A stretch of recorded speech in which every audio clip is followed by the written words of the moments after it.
बिहार विधानसभा 2025 का चुनाव कहा जा रहा है कि सबसे दिलचस्प होने वाला है। कई अलग अलग यहाँ पर पहलू होंगे, कई मुद्दे होंगे।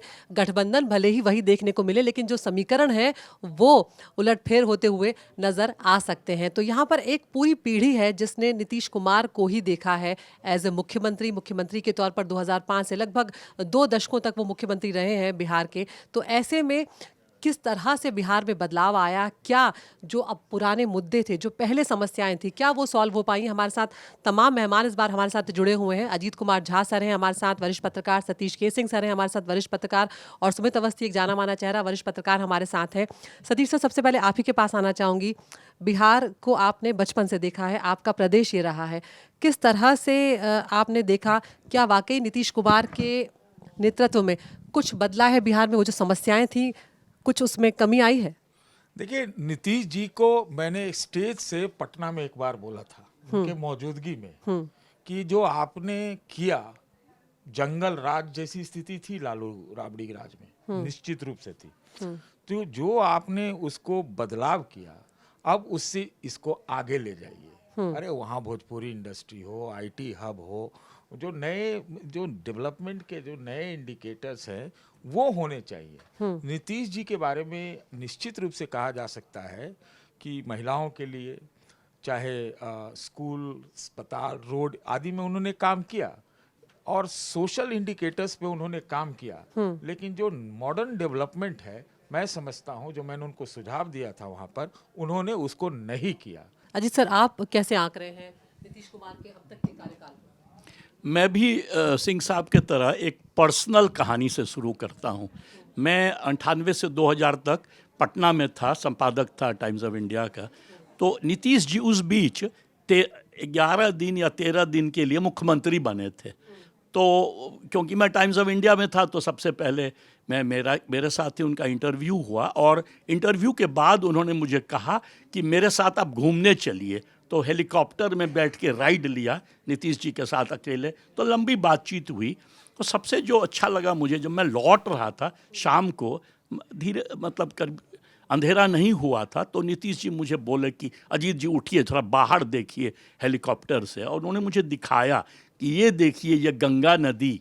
बताइए, दुनिया में, उन्होंने कहा आप तो दुनिया में घूमे हैं, कितना यूनिवर्सिटी है जो सारे कॉलेजेस, करीब 14 या 15 कॉलेजेस हैं पटना यूनिवर्सिटी के, सब गंगा नदी के किनारे। और उन्होंने कहा कि देखिए, कोई आज तक सोचा ही नहीं कि यह सबसे सुंदर जो है एक तरह से बन सकता है मेरीन ड्राइव। तो आज उन्होंने उसको पूरा कर दिया है। मतलब, और मुझे याद है कि इस पर काफ़ी बातचीत मेरे साथ किए। और मुझे पता था कि सिविल इंजीनियर हैं, तो मैंने कहा कि आप तो डिटेल भी बताइएगा। उन्होंने कहा बिल्कुल, कितना सीमेंट लगना चाहिए, कितना चौड़ा होना चाहिए, वो काफ़ी डिटेल में जाते हैं। अंग्रेजी में कहा जाता है devil lies in the detail. तो हमेशा वो करते हैं। एकदम बिहार गर्त पे था, तो वहाँ से जो उन्होंने इकोनॉमिक ट्रांसफॉर्मेशन किया, शुरुआत जो किया, तो पहला क्राइम को टोटल कंट्रोल किया। दूसरा, एक छोटा सा अगेन पर्सनल बता रहा हूँ, मैं जाता था पटना से मधुबनी, करीब 200 किलोमीटर है। मुझे 9 घंटे 10 घंटे लगते थे रात में भी। और आज जो है आप 3.5 घंटे में पहुंच सकते। तो रोड पे काम जो हुआ है बिहार में एक्स्ट्राऑर्डिनरी है। आप नॉर्थ बिहार में मधुबनी से सुपौल जाइए तो आपको लगेगा मैं गुड़गांव में घूम रहा हूँ। ऐसे रोड्स बन गए हैं, सिर्फ मेन हाईवे नहीं, लेकिन साइडवेज कहने वाले तो यही कह रहे हैं कि जो मुद्दे आज से 20 साल पहले थे, वो मुद्दे आज भी बने हुए हैं। तो उस पर तो उनका जो कहाँ पर नेग्लेक्ट उन्होंने किया, या अनइंटेंडेड हो या लैक ऑफ रिसोर्सेज हो, सब चीज़ पे पूरे बिहार को ट्रांसफॉर्म करना 20 साल में, और वो भी एकदम गर्त पे था। तो मैं कहूँगा कि 3 चीज में उन्होंने फोकस नहीं कर पाए। सबसे पहला, उनको पता था कि एग्रीकल्चरल प्रधान देश है, एग्रीकल्चर पर उन्होंने कोई खास ध्यान नहीं दिया। मध्य प्रदेश में शिवराज सिंह चौहान के 15 साल में Madhya Pradesh agricultural growth number 1 आ गया है इंडिया। पंजाब और गुजरात को कंपटीशन दे रहा है। तो उस पर नहीं कर पाए। आज भी एग्रीकल्चरल ग्रोथ बिहार का वन ऑफ द लोएस्ट है। तो पहला। दूसरा, एजुकेशन पर वो क्वांटिटी ऑफ स्कूल्स बढ़ा दिए। अब मेरे गांव में एक जमाने में 3 स्कूल था, आज 22 स्कूल है, बट क्वालिटी एजुकेशन वो नहीं ला पाए। इसी बात को लेकर मैं सुमित आपके पास आना चाहूंगी। जब बात करते हैं, हम दोनों ही एक्सपर्ट को हम यहाँ पर सुन रहे हैं, तो ऐसे में चाहे वो शिक्षा की बात हो, सेहत की बात हो, पलायन जो एक बहुत बड़ा मुद्दा दशकों से बिहार झेल रहा है, वो सब मुद्दे अभी भी एग्जिस्ट कर रहे हैं। कहीं पर भी आप उस लेवल पे नहीं पहुंचे कि बोले कि अब बिल्कुल ये खात्मे पर आ गया। अभी आपको शिक्षा के क्षेत्र में बहुत ज़्यादा काम करने की ज़रूरत है। सेहत की मामले में अभी भी हम जानते हैं कि कितनी महिलाओं की प्रसव के दौरान आज भी जान चली जाती है, उन्हें एम्बुलेंस नहीं मिलता, सरकारी अस्पतालों की हालत ख़राब है। देखिए अदिति, नीतीश कुमार बहुत जो 5 से 15 वाली बात अजीत सर कर रहे थे, जी। वो उनके लाइफ का पीक था as a governor, as a governance के तौर पे देखा जाए, और बड़ा शानदार उन्होंने काम किया। इससे कोई भी दो राय नहीं रखेगा। इनफैक्ट वो भी नहीं होंगे जो उनके सियासी तौर पे विरोधी हैं। जी। पर लेकिन उसके बाद से लेके आज तक मैं इसलिए बार बार कह रहा हूँ कि ये जो चुनाव है ना, ये चुनाव नीतीश कुमार, जनता जानती है कि नीतीश कुमार का शायद ये आखिरी चुनाव है। बिल्कुल। नीतीश कुमार ने जो जीवन में पाया है, उसके जो किया है, उसके बदले उन्होंने बहुत पाया भी है। 20 साल एक स्टेट का मुख्यमंत्री रहना कोई छोटी बात नहीं है। और वो स्विच बदलते रहे, कभी 2 बार उन्होंने पाला बदला, इसके बावजूद भी उनकी पॉपुलैरिटी बनी रही। उनको दर बदलू का तमाम तमगा दिया गया, लेकिन इसके बावजूद भी एक खास वर्ग में वो पॉपुलर रहे। ये उनके कामकाज को दिखाता है कि वो कितनी ऑनेस्टी से, ईमानदारी से काम कर रहे थे। तो जो उनकी छवि है उसको पब्लिक ने पसंद किया। बहुत से काम आपने, शराबबंदी का काम, महिलाओं को रिजर्वेशन देने का बात, महिलाओं को पंचायतों में रिजर्वेशन देने का बात, स्कूलों तक लेके आना, साइकिलें दिलाना बच्चियों को, ऐसे बहुत से काम किए। मतलब उसको मैं छोटा नहीं करना चाहता हूँ। पर ये चुनाव मिलेनियल्स का है। जो आदमी 2001 में, 2002 में, 2003 में पैदा हुआ है, जिसके लिए SIR हुआ, जिसके लिए शुद्धिकरण हुई है वोटर लिस्ट का, ये उसको वोट डालना है। उसको तय करना है कि उसने क्या देखा बिहार में, जब से वो पैदा हुआ तब से लेकर आज की डेट में। क्या उसका बेगूसराय बदला, क्या उसका खगड़िया बदला, क्या उसका मोतिहारी बदला? आज भी पटना में इतने बड़ी संख्या में छात्र हैं, इतनी बड़ी संख्या में छात्र हैं, जैसा कि मैं आपको शायद बता भी रहा था, सेशंस लेट चल रहे हैं, कॉलेजेस समय पे खत्म नहीं हो रहे हैं। ये बहुत बड़ी बात और है। स्कूल्स में, कॉलेजेस में प्रोफेसर्स नहीं है, पर ट्यूशन में बच्चे भरे पड़े हैं। प्राइवेट जो अकेडमीज चल रही हैं, खान सर जैसी और ज्ञान बिंदु जैसी क्या क्या अकेडमीज हैं, इनमें पैर रखने की जगह नहीं है। मतलब जिस कमरे की कैपेसिटी 20 आदमी की, यहाँ पे 200 बच्चे बैठा हुआ है और पढ़ रहा है गर्मी में एक पंखे में। ये दिखाता है कि वहाँ पर कितनी ज़्यादा पब्लिक के मन में अपने आप को अपग्रेड करने का एस्पिरेशन है। पर वो सुविधाएं क्यों नहीं दे पाए नीतीश कुमार, जबकि वो हमेशा केंद्र के साथ उनकी सरकार मिलजुल के चलती रही। सुमित, एक सवाल आप ही से अभी मैं लूंगी, क्योंकि आप हाल ही में लौटे हैं, अभी 2 दिन ही बमुश्किल आपको हुए हैं। जब आप वहाँ पर मिलेनियल से बात कर रहे हैं, छात्रों से बात कर रहे हैं, युवा वर्ग से बात कर रहे हैं, क्या वो फटीग जो शब्द नीतीश कुमार के लिए इस्तेमाल किया जा रहा है, क्या वो आपको कहीं महसूस हुआ वहां पर पटना में? नीतीश कुमार के लिए जी, फटीग जी। बिल्कुल है। जो यंगस्टर हैं उनमें बिल्कुल है। जैसा कि मैंने कहा ना कि ये चुनाव मिलेनियल्स का है, जो फर्स्ट टाइम वोटर है, जो आज 18 साल का है, 20 साल का, 21 साल का है, जो पहली बार या दूसरी बार वोट डालेगा, उनके मन में अब लग रहा है कि बहुत हो गया। वो जो फटीग वाली बात है ना कि लेट्स चेंज, कुछ और भी करके देखते हैं। वो कुछ और क्या करेंगे ये मुझे नहीं पता। वो तेजस्वी करेंगे, प्रशांत किशोर करेंगे, चिराग पासवान को देखना चाहेंगे, मुझे नहीं पता। पर वो, हाँ, ये फटीग है, इसमें कोई शक नहीं है। पर दिक्कत ये है कि वही जैसे कि नीतीश के बदले कौन, बिल्कुल, किसके ऊपर भरोसा करें। नीतीश के साथ ये था कि कोई कैसा भी करता रहे, इस आदमी ने चोरी नहीं की, इस आदमी ने करप्शन नहीं किया, उनकी छवि ये एक बहुत ईमानदार था, बड़ी, ये परिवार को आगे नहीं एडवांटेज बढ़ाता रही। बिल्कुल। लालू यादव के परिवार के साथ सबसे बड़ा डिसएडवांटेज है कि फैमिली, यादवों को आगे बढ़ाया पर यादव भी फैमिली के यादव। ये कैसे हो सकता है कि हर चीज रोहिणी को मिले, मीसा को मिले, तेज को मिले, तेजस्वी को मिले, राबड़ी देवी को मिले? अरे आपके तो गनीमत है, 4 बच्चे बचे हुए हैं अभी, उनको कुछ नहीं मिला है, वो भी सियासी तौर पे वही पाना चाहेंगे। तो ये लालू यादव के जो सबसे बड़ा ड्रॉबैक है कि उन्होंने सिर्फ परिवार को देखा और यादवों में भी किसी और को आगे नहीं बढ़ाया। सतीश सर, अब यहाँ पर जो कई सारे मुद्दे हैं, अगर हम शराबबंदी का मुद्दा देखें, लॉ एंड ऑर्डर की बात की जा रही है, जंगल राज से आप अगर तुलना करेंगे तो आपको बहुत बेहतर लगेगा। लेकिन हम सिर्फ 2025 के ही अगर कुछ आंकड़े देख लें तो दर्जनों मर्डर हुए हैं, और जिसमें कि हत्याएं ऐसी भी हैं जिनमें बीजेपी नेता भी मारे गए हैं, जिनमें आरजेडी के नेता भी मारे गए हैं। वो राजनीतिक हत्याएं रही हो, चाहे वो किसी भी तरह की आपसी रंजिश का मामला रहा हो, लेकिन उसने कानून व्यवस्था पर गंभीर सवाल खड़े किए हैं। शराबबंदी जब शुरू हुई थी और उसके बाद अब जो स्थिति है, एक बड़ा तबका वो भी खड़ा हो गया जो सीधे तौर पर कहता है कि शराबबंदी अब है ही नहीं, यहाँ पर उल्टा पिछले दरवाजे से ज्यादा यहाँ पर कमाई शुरू हो गई है। देखिए, इससे शराबबंदी का फैसला जो कि गुजरात में भी लागू है, ये शराबबंदी का फैसला गलत नहीं हो जाता। ठीक है, उसके क्रियान्वयन में, इम्प्लीमेंटेशन में, इन्फोर्स करने में वो दिक्कतें आती हैं।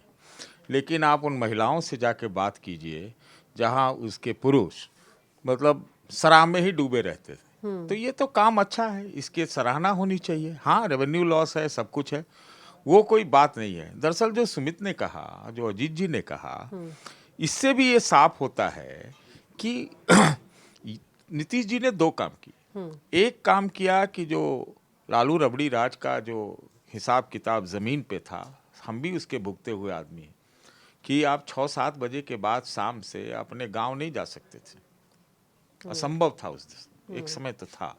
तो उन्होंने लॉ एंड ऑर्डर को वहां पर बना के वापस लाया। आपको पता होना चाहिए कि बिहार वाज मतलब one of the best administrated state, British के बाद, ब्रिटिश से पहले उस समय ये था। वहाँ अगर ऐसी स्थिति हुई तो उसको फिर से इन्होंने प्राप्त किया, मतलब लॉ एंड ऑर्डर को, पहली चीज। दूसरी चीज जो इन दोनों ने बात की, उसमें एक चीज साफ हो गया कि स्कूल वाला काम किया, ये वाला काम किया। ये सब अगर आप देखिएगा तो ये स्टेट का ये वेलफेयरिस्ट जो पार्ट है, वेलफेयरिस्ट पार्ट है या एडमिनिस्ट्रेटिव पार्ट है, उसी चीजों को किया। मैं छलांग की बात कर रहा हूं, जो मिलेनियम का बात सुमित कर रहे हैं। मिलेनियल को क्या चाहिए? मिलेनियल को क्या चाहिए? मिलेनियल को ये लगता है कि आपके दफ्तर जैसा चमकता हुआ ऑफिस जो है हर सड़क पे हो, पटना में हो, सारे शहरों में हो, वहाँ जॉब्स मिले, वहाँ उसके लिए क्राइसिस ऑफ अपॉर्चुनिटी ना हो कि पढ़े लिखे भी माँ बाप का पैसा भी खर्च हो गया और ज़्यादा कोचिंग में ही होता है और उसके बाद वो भटक रहा है। ये समस्या पूरे देश में है, लेकिन बिहार में ज़्यादा है क्योंकि पॉपुलेशन बहुत ज़्यादा है। ठीक है। और वहाँ पढ़ना ही एक बात है, वो जो उनके लिए इंडस्ट्री है। पढ़ना जो है इंडस्ट्री है। तो इसका इंतज़ाम जो है नीतीश जी को करना चाहिए था। जिस टेक्नोलॉजी का है, सड़क बनाने से सिर्फ जो है जॉब नहीं आता है, बिल्कुल इंडस्ट्री तो लगाना पड़ेगा ना। तो इंडस्ट्री तो उनके बगल में, नीतीश जी के बगल में ही, फतुआ में, हाजीपुर में, ये सब था। पहले इंडस्ट्री छोटा छोटा ही था, लेकिन समाप्त हो गया। तो आपने नया क्या किया? यहाँ पर वजह क्या रही? अगर अजीत सर हम जानना चाहें कि क्या वजह रही, क्रियान्वयन में कहाँ पर समस्याएं आई? आपने 15 तक, बार बार कहा जाता है कि 15 तक इन्होंने बहुत अच्छा काम संभाला, ठीक से किया, सब कुछ किया, लेकिन उसके बाद कहाँ इस तरह से गिराव आया कि एक के बाद एक जो चीज़ें आपकी एडवांटेज में गिनी जाती थी, धीरे धीरे वो आपके डिसएडवांटेज में या फिर वो आपकी आलोचनाओं में आने लगी? दो कारण मैं कहूँगा, वैसे तो कारण बहुत सारे होते हैं, तो दो कारण। एक, जब 2014 में नरेंद्र मोदी प्रधानमंत्री बने तो नीतीश जी उस समय उन्होंने अपोज किया मोदी जी को। उनको लगा कि जो वाजपेयी जी से जो मेरा रिलेशन था वो नहीं रहेगा, परसेप्शन था, उसके कुछ कारण भी हैं। तो वो जो कहते हैं पहली बार पलटी मार दिए, बीच में लाए मांझी जी को मुख्यमंत्री बना के, और उसके बाद जो है पलटी मार के इधर आ गए लालू जी के साथ। अच्छा, उसके बाद दोबारा पलटी मारे, उधर गए, तो एक उनकी क्रेडिबिलिटी लॉस हुई कि कभी इधर कभी उधर। तो अच्छा, दूसरा क्या है कि कुर्सी बचाने में काफी समय चला जाता है, तो फिर आप डेवलपमेंट जो है स्लो हो जाएगा। तो एक कारण तो ये है। सुमित, यहाँ पर अब अगर हम इसी बात को आगे बढ़ाते हुए इस बात पर आए कि जातीय समीकरण इतना हावी हो जाता है कि मुद्दे पीछे छूट जाते हैं, और ये हमने बिहार में लंबे वक्त से देखा है। तो ऐसे में फिर जब हम दूसरे राज्यों में देखते हैं, हालांकि अब तो इस तरह के उदाहरण है कि लंबी लंबी सरकारें चल रही है, लेकिन हमने पहले भी देखा, अगर हम राजस्थान जैसी राज्यों का जिक्र करें, तमिलनाडु का जिक्र करें, हर 5 साल में आप सरकार बदल देते हैं। तो वहाँ पर डेवलपमेंट जो है उस तरह से होता है क्योंकि उनको पता है कि जनता यहाँ पे हमें मौका ही नहीं देगी। तो क्या ये भी एक बहुत बड़ा फैक्टर रहा यहाँ पर कि बिहार पिछड़ता ही चला गया बाकी राज्यों से? रिट्रोस्पेक्टिवली सोचेंगे अदिति तो लगता है कि हाँ, आप जो कह रही हैं वो बिल्कुल ठीक कह रही हैं, पर बिहार बाकी राज्यों से बिल्कुल अलग राज्य है। बिहार का जो वहाँ का कास्ट कॉम्बिनेशन है, इतनी ज़्यादा जातियाँ, उपजातियाँ इतना ज़्यादा है वहाँ पे सोसाइटी में बसा हुआ है। इनफैक्ट यूपी भी, इसको अलग नहीं करना चाहिए जी। हिंदी बेल्ट में, काऊ बेल्ट में, इसकी ये सबसे बड़ी समस्या रही। और दूसरी बड़ी बात रही जेपी के आंदोलन के बाद, जैसे जैसे कांग्रेस पार्टी का वर्चस्व कम होता गया, लालू और नीतीश का उद्भाव हुआ, और दो दोस्त एक ज़माने जो थे वो आज की तारीख में दो सबसे बड़ी ताकतें बनकर उभरे। दो अलग अलग विचारधाराओं उन्होंने अपनी पकड़ी, दोनों समाजवादी होकर भी एक दूसरे के साथ नहीं रहे, आमने सामने मुकाबले में रहे। इसने बीजेपी को वहाँ इनरोड्स बनाने की जगह दी समय के साथ, वक्त के साथ, तो अब वहाँ पे 4 प्लेयर हो गए।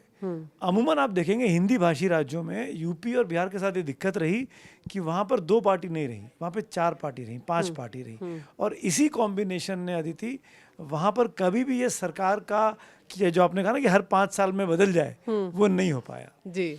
क्योंकि ये जो 2 पार्टियां विरोध में कर रही हैं और तीसरी पार्टी जहां जुड़ जाती थी वो उसकी सरकार बन जाती थी। बिल्कुल सर, यही सवाल अगर मैं आपसे पूछूं, ये एक बहुत बड़ा फैक्टर रहा है ये जो वोटिंग पैटर्न रहा है बिहार की जनता का। हाँ, रहा है, निश्चित रूप से रहा है।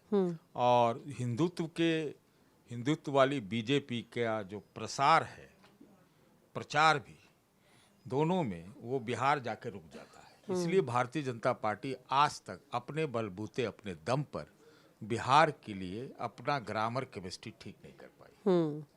ये है। लेकिन मैं एक बात कहना चाहता हूँ, इस बार ठीक तो नहीं हो जाएगा कहीं जिस हिसाब से घेराबंदी की जा रही है नीतीश कुमार की।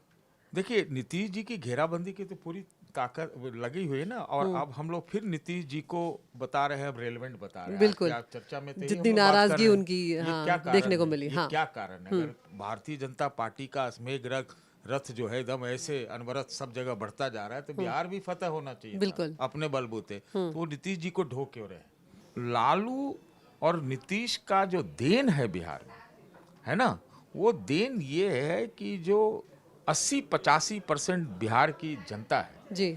उसको दरवाजे के भीतर से, मतलब चौखट से चौराहे पर लाया, कि उनकी आवाज दी, उनको आप कहें अंग्रेजी में इमांसिपेट कराया। तो वो उससे क्या हुआ, वो आजाद हुआ। लेकिन उसके साथ वो जो विकास का तड़का होता, जो बहुत ज्यादा चाहिए, वो नहीं हो पाया। बोला कि भाई आप 5 पैसा इसी में बांट चूट के खाओ, 5 को 50 करने का हिसाब किताब नहीं हुआ तो बाकी सब में बढ़ जाता। तो ये जो सोशल जस्टिस, मंडल पॉलिटिक्स, ये जो हुआ, उससे क्या हुआ कि उससे उनका वो बाहर तो मतलब आए, तो जो दबे हुए कुचले हुए शोषित सब आए। लेकिन जो विकास के जो इंडिकेटर्स आजकल चल रहे हैं उसमें बहुत पीछे रह गया बिहार। आप देखिए ना, एक आंकड़ा जो मैं आज से नहीं बहुत दिन, कंज्यूमर कंट्री है बिहार।